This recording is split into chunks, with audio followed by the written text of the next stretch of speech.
Hi, folks. Well, it's that time of the year when people's thoughts on the VC go towards the vinyl tag for the year. And this year, as with last year, the questions have been provided by Mr. Rob Walker, and a magnificent job he's done of it again, 20 cracking questions. So let's get on with it, because this could prove to be a long one. Right, question 1. Favourite record you purchased in 2023? So many cracking albums, but it has to be this bugger that I did an unboxing of, and that's Magma's 50th anniversary of MDK, or Mechanic Destructive Commando, on Histoire de Mécanique. 7 albums, 7 LPs of various versions of that piece, ranging from 1972 to 2021. One of the greatest pieces of music ever produced, one of the greatest albums ever produced. So it had to be this. Question 2. The last record you bought in 2023. Well, the last records I actually bought were from the Windermere and Kendal record fairs, and I've already done a video on that. So I'll show the last 2 that I got in a record shop. Now I've basically stopped going to HMV. It's far too expensive and never has much in that I really want. But a friend was going to our local shop in Workington, so I accompanied him, and there was a sale on, and I picked up 2 albums by the same band, and that's The Coral with their album Sea of Mirrors, and the other album, which I think came out at the same time, Holy Joe's Coral Island Medicine Show. I always liked The Coral. I bought their first album on CD when it first came out, but never followed up on them somehow. So this is my first vinyl by the band.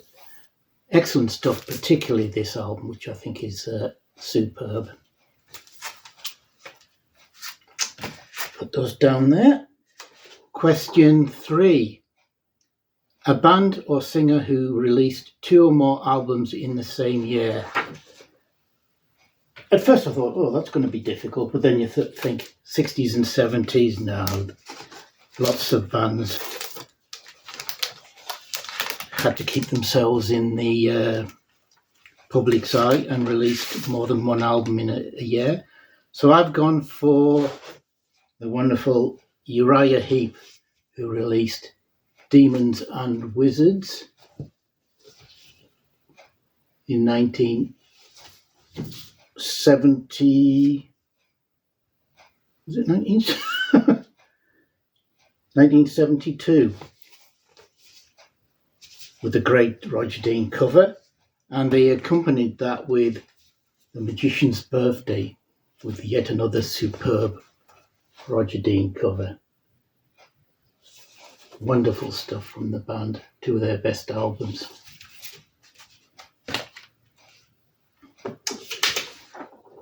Question 4. If you could only listen to music from one decade, which decade would you choose? Now, I know what most people are going to do. I've not watched any other videos, by the way, because I don't like to be influenced. But most people are going to say 60s, 70s, 80s, whatever. Well, I'm going to take this literally. A decade is a 10-year period. So my 10-year period would be from 1966 through to 1975, when some brilliant music was produced, some of the best ever. So you go from, I'm not going to show one for every year, you go from 1965 with Frank Zappa and the Mothers and Freak Out, to Legion Leaf by the wonderful Fairport Convention, a classic album, to 1975,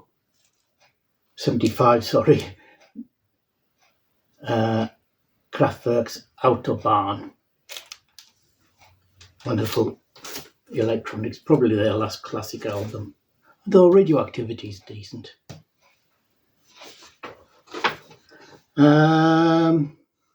Next question. Show a record by a band or singer from Manchester. Obviously, Rob had to get this one in, as he's from Oldham, which is Greater Manchester. Manchester being the city where I lived for about 30 years. So I'm going to show a band that I don't think ever gets shown. I've never seen anybody show them. And this is, I've got to get this right, Desmadrados Soldados de Ventura, with their, I think, fourth album from 2014, Interpenetrating Dimensional Express. They were a sort of psychedelic freeform rock band with about 4 guitarists, 2 or 3 bassists and drummer, mainly instrumental. Excellent stuff. I've got most of their albums.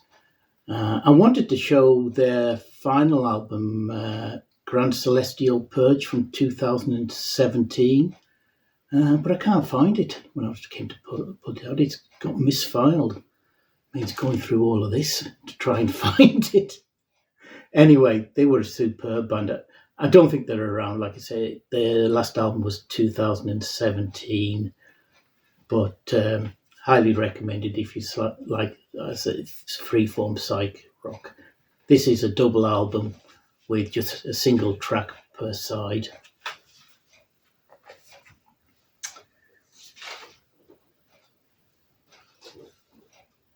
Next up, which band or singer did you listen to most in 2023?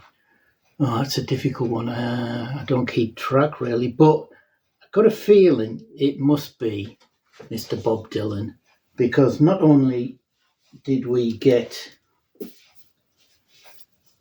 volume 17, I think, of his bootleg series, volume 17, Fragments, the Time Out of Mind sessions, 1996 to 1997. That came this year.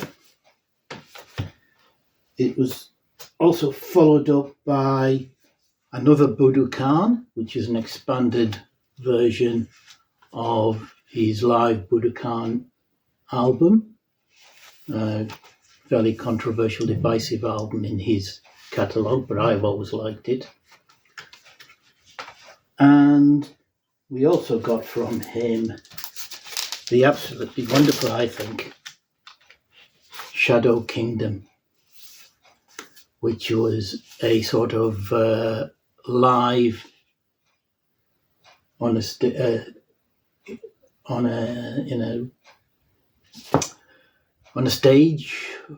in a record studio, I think.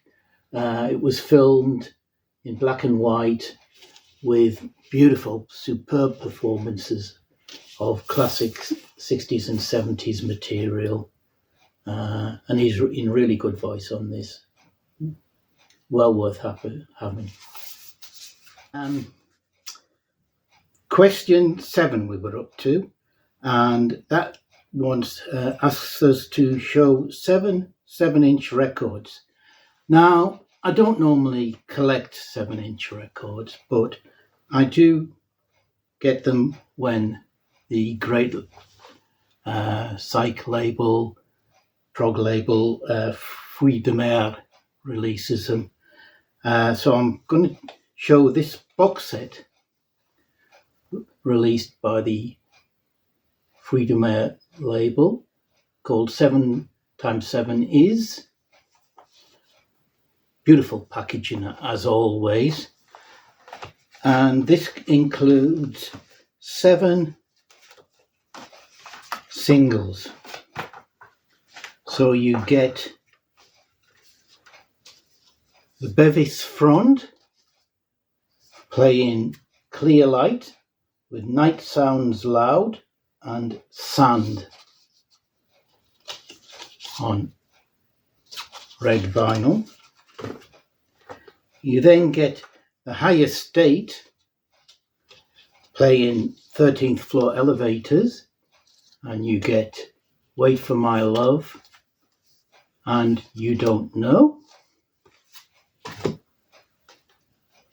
The third one is by the Chemistry Set, and they're playing Tracks from Love on blue vinyl.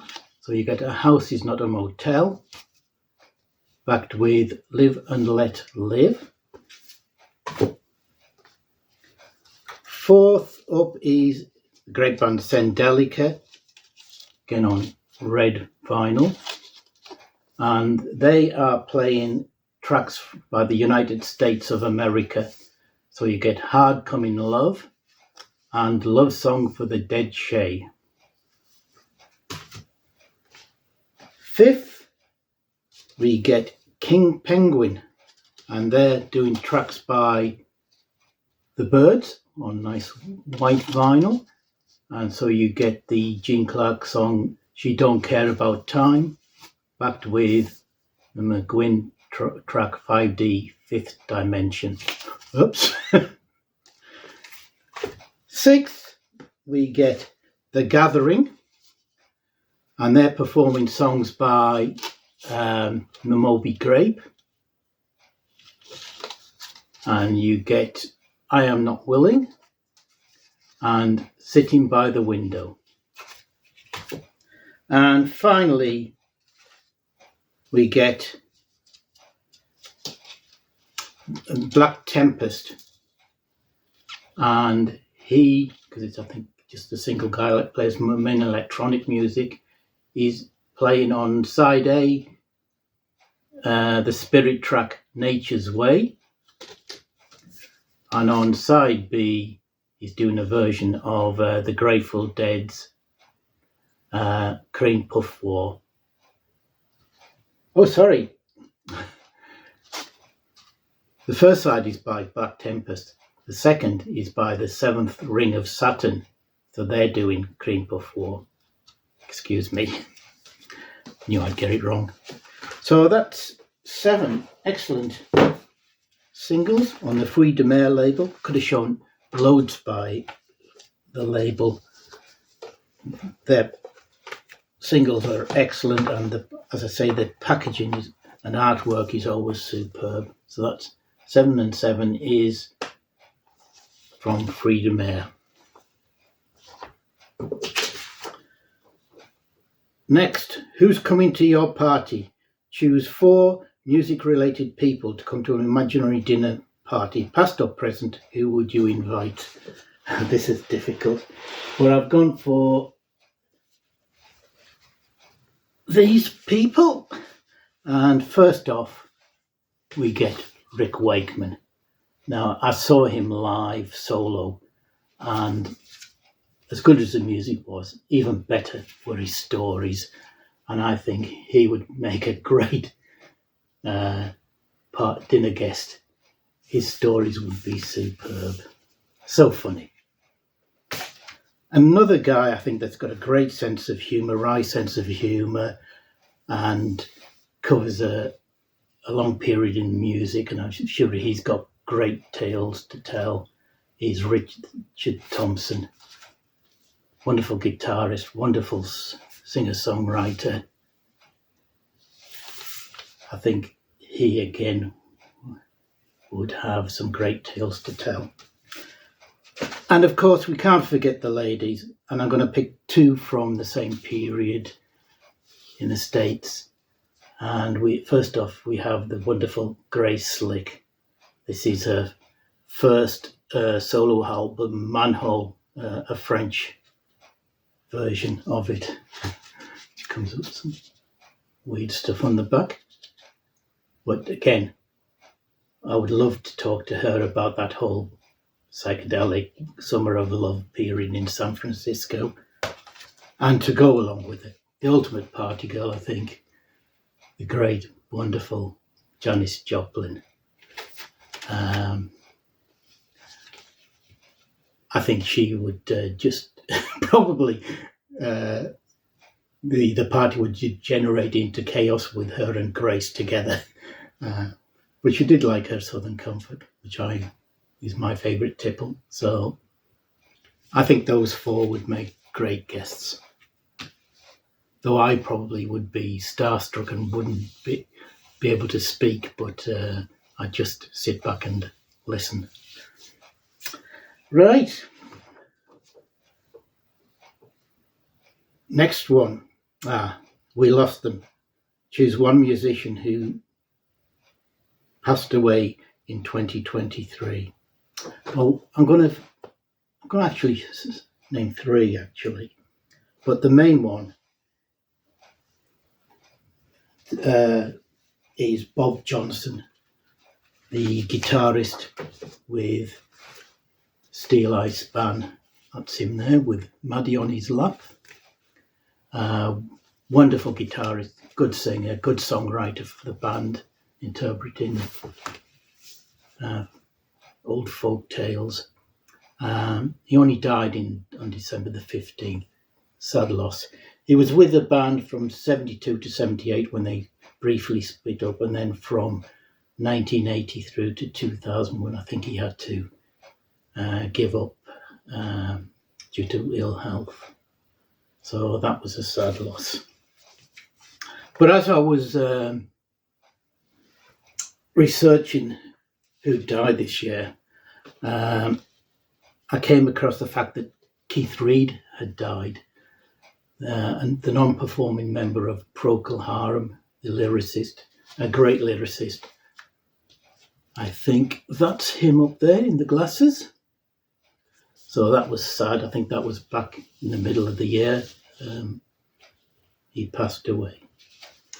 And a brief mention for the bassist of one of the biggest bands, the bassist with the Beatles. No, not that bassist. He died in '65, I think. No, Chas Newby was the guy.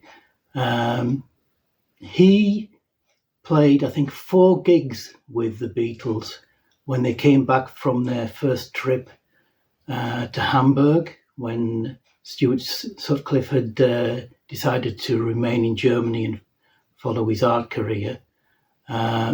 He filled in on bass for 4 gigs and was asked by Lennon to accompany the band back to Germany for their second trip to Hamburg. But he decided to stay in England and follow his university studies. Though I think in later years he played with a version of the Quarrymen, the pre-Beatles band. Sadly died this year, I think in his 80s. That was Chas Newby. The next question broke my heart. It's if you could only listen to music from one country, which one would it be? I would have loved to have said Germany with my love of krautrock. I could have said the States with my love of the West Coast scene and the Grateful Dead, people like Dylan.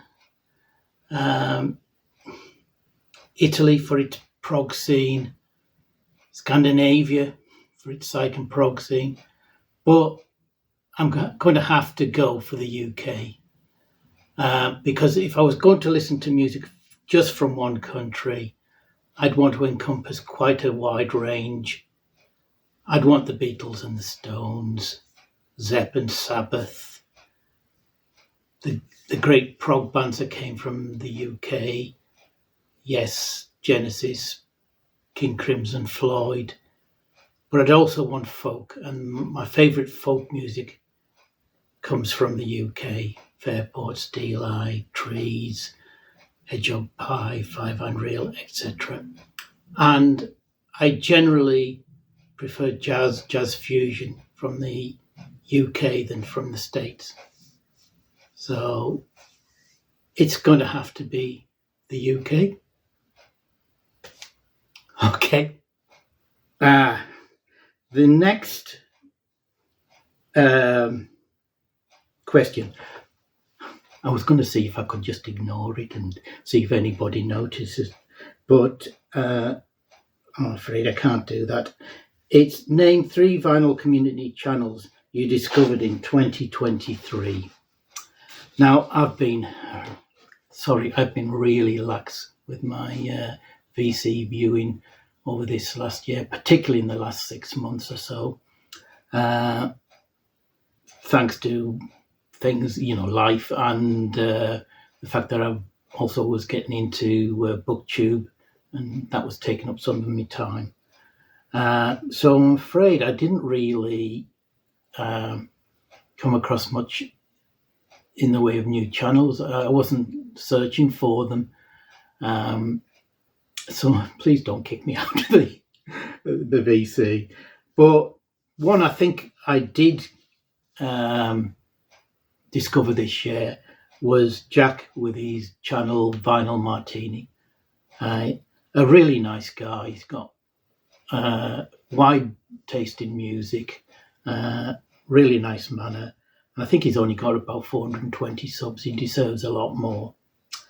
And the only other one, which I've just sort of watched a few videos in the last few weeks. Again, you're not going to like this because it's not a vinyl channel, it's a CD channel. And the channel is out of Switzerland. I'm afraid I don't know the guy's name, but the channel name is Happa Muth. If you can see how it's spelled. And he's got 91 subs. Now, his primary language is German, but most of his the videos are, what's the CD equivalent of needle drops? It's just musical clips from all these psych and prog albums. So you don't really need to understand German. He doesn't tend to speak a lot, apart from the introduction. And he does put up subtitles with a bit of information, but again, the main thing is the music, and they're really well produced videos, and there's some cracking music. I've discovered a number of new bands via those videos. So only 2 there, I'm afraid.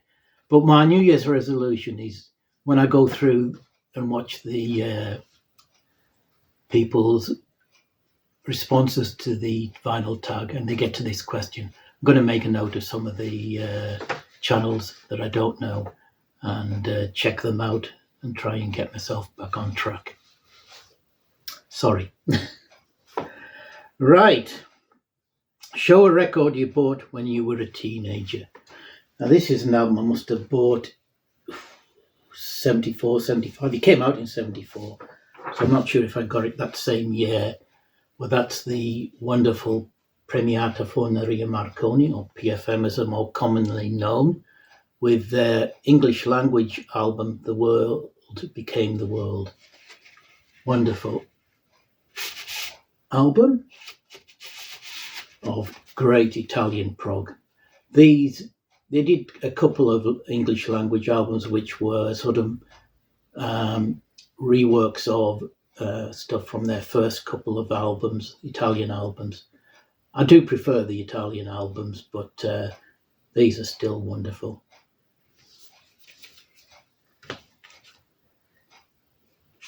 God, that was going back into the Mr. Time, I'll tell you.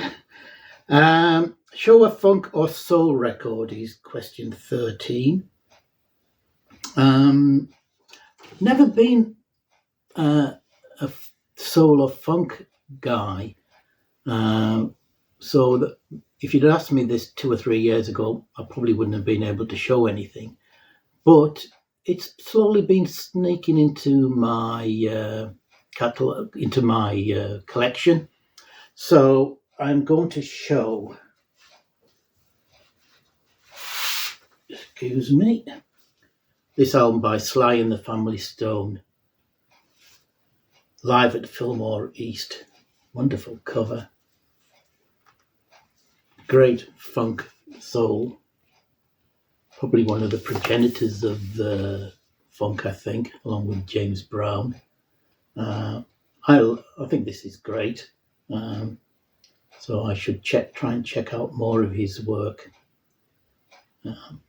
And check out a bit more, particularly 60s soul. I think I might enjoy. I've always loved some of the singles, the classic singles, but I need to. It's the genre I probably need to check out and investigate a bit more.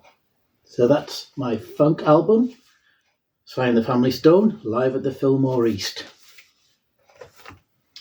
What do we have next? Question 14. Show a record you think everyone has, and then show a record you think nobody has. Well, David Bowie gets a lot of love on the VC, quite rightly. So I'm sure everybody has got Ziggy Stardust and the Spiders from Mars. You can't not have it. So that's my one that everybody should have. And one that probably nobody's got, because I've looked at this on Discogs and only 13 people have got it, though it's not worth anything, really.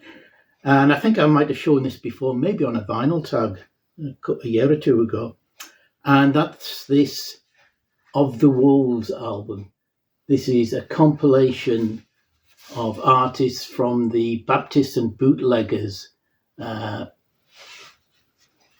label, who only, I think, did 4 releases.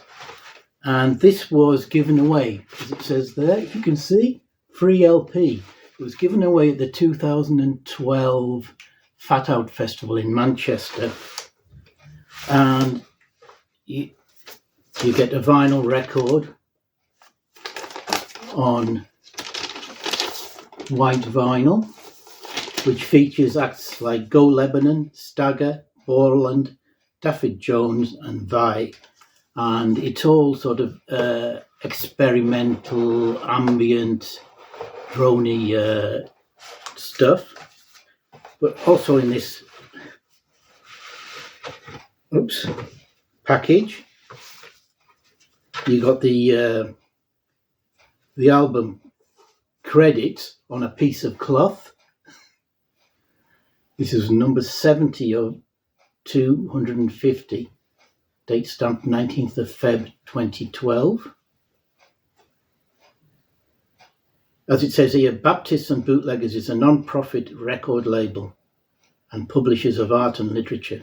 Everything we release is free and handmade. I think they only ever did 4 releases, I'm not surprised. You get what is like a short story.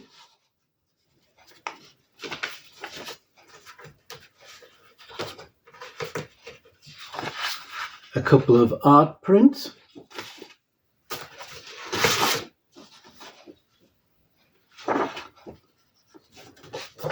And a CD by one of the bands on the totally blank, Go Lebanon. Oh, there's something else inside there. Oh, just credits. So that's an album I'm sure that probably not many people have got unless they attended the Fat Out Festival in Manchester in 2012. I think my friends picked up one as well.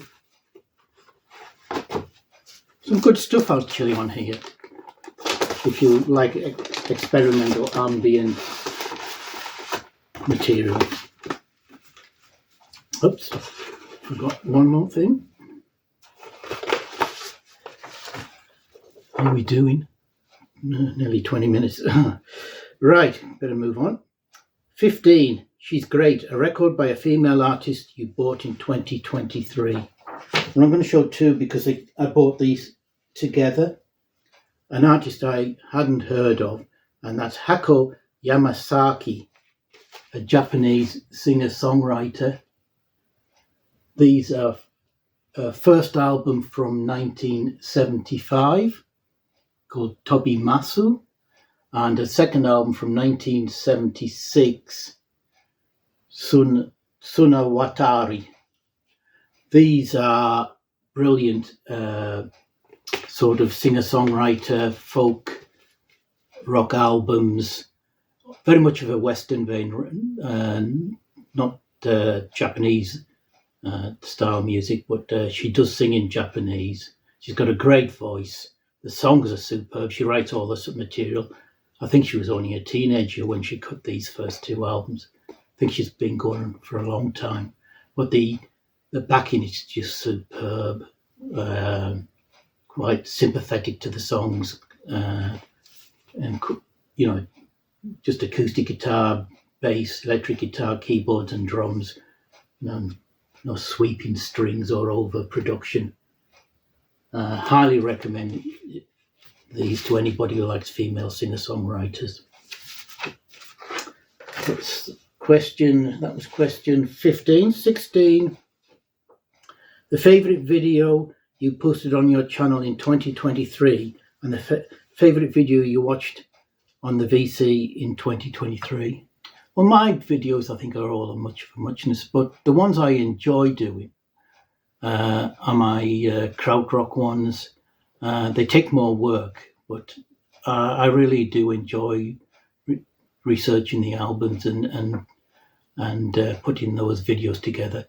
I haven't done one in 6 months, and I've only got a couple more to do, and so I need to get back to that and complete the series. I'm thinking then, if there's a desire by anybody else of extending that format to my Italian and maybe French collections as well. As for favourite video watched, difficult, very difficult. As I said, I've not watched as many as I really should have. I've restricted myself over the last few months to a small number of video makers generally, and I love them all.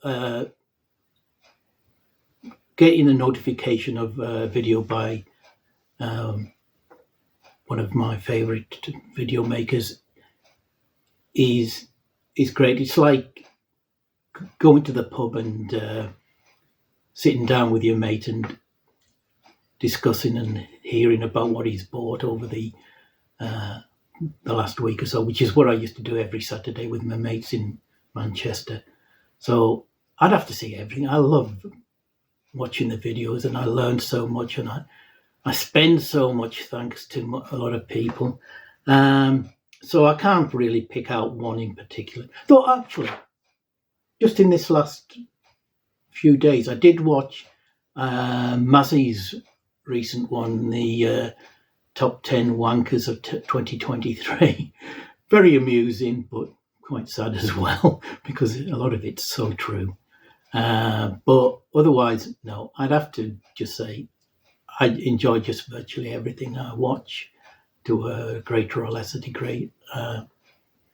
So that's my answer for that one. 17. Show me a record you described as a 90s classic. Well, I was tempted by either Dylan's Time Out of Mind or Neil Young's Ragged Glory, but I thought I'd go for a little bit something different, and that's Porcupine Trees, Voyage 34, 30 minutes and 40 seconds. A post-rave space wave to the dark side of the moon. After listening to this recording, your friends won't know you anymore. You're on Voyage 34 now. Hallelujah. It's a musical depiction of an acid trip. As it says, it lasts over 30 minutes. It's classed more as an EP or a mini album than a full album, but it is brilliant. I loved Porcupine Tree when they were on the Delirium label in the early 90s. Not so keen on them post that period, but No, I think this is a classic.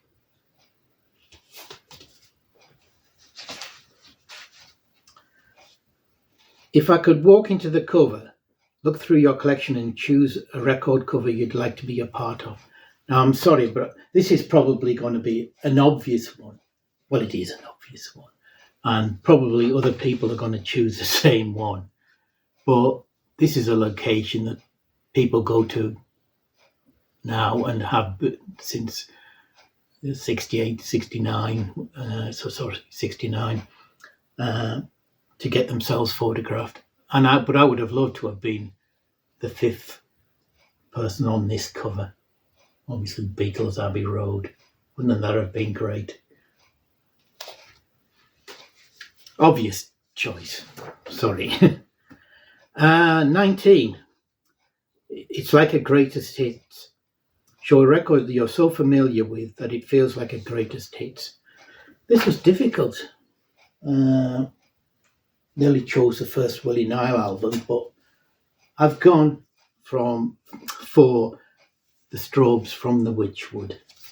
My favourite of their albums. The only studio album they did with Rick Wakeman. But every track on here, The Hangman and the Papist, Witchwood, 30 Days, Cannondale, Shepherd's Song, Sheep, In Amongst the Roses, A Glimpse of Heaven, I'll Carry On Beside You. Every one of those could have probably been on a Strobes greatest hits album. A wonderful album.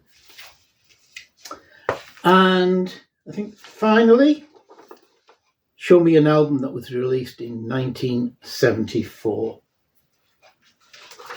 Again, so many great albums in that year. But I'm going for my favourite electronic music album of all time, my first that I ever heard. And that is The Wonderful Phaedra by Tangerine Dream. Superb stuff. Like I say, it was my first album of this type of music and it's still my favourite. Wonderful. Anyway, thank you, Rob, for those questions. I hope you found my response interesting. Again, just take another chance to wish everybody a happy new year, a great 2024, and hopefully see you again soon. All the best. Bye.